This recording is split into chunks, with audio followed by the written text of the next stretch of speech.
Hey everyone, in today's video we'll be taking a look at the progress of the Davenport Diamond grade separation project.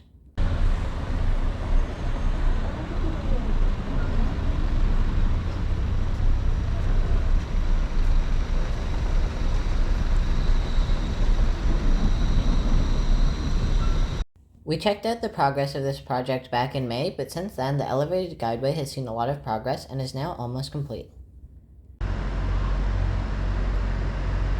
Starting at the north end of the project site, we can see that the mechanically stabilized earth, MSE wall, or the ramp that will bring trains onto the elevated guideway is almost complete.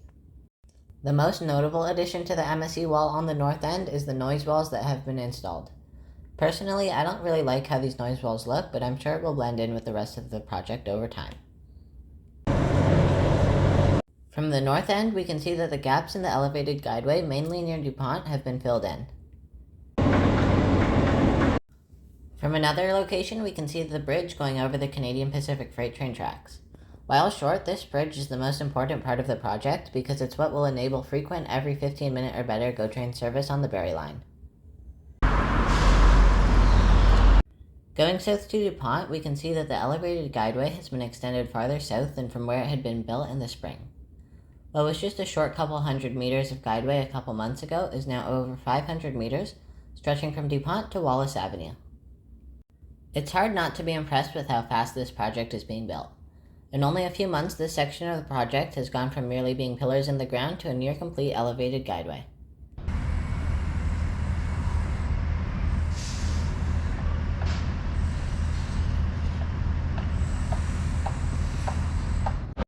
Supports for catenary poles, which will allow for electrification in the coming years, can be seen sticking out of the guideway. These supports can be seen along the elevated guideway, but some are closer to being finished than others.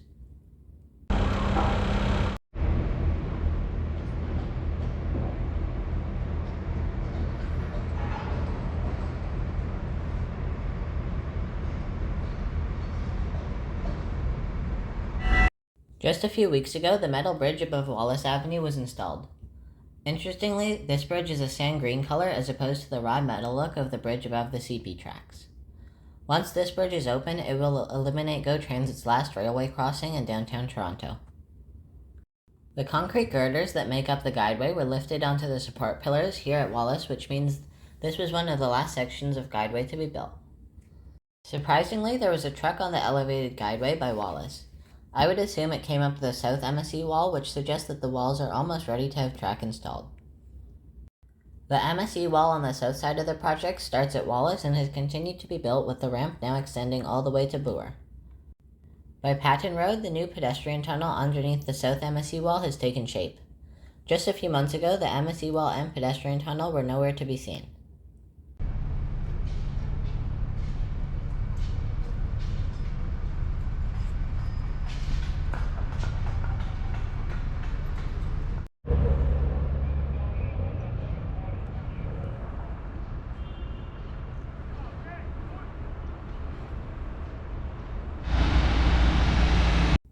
Not much has visibly changed at Bloor Street, but it looks like the south side of Bloor has started to be repaved.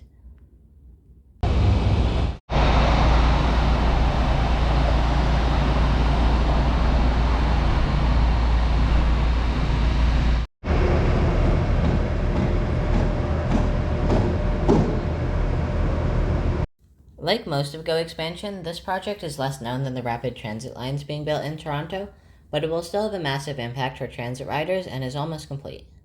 Trains are expected to start testing on the elevated guideway in December, weather permitting, so we should see track installation very soon. Thanks for watching.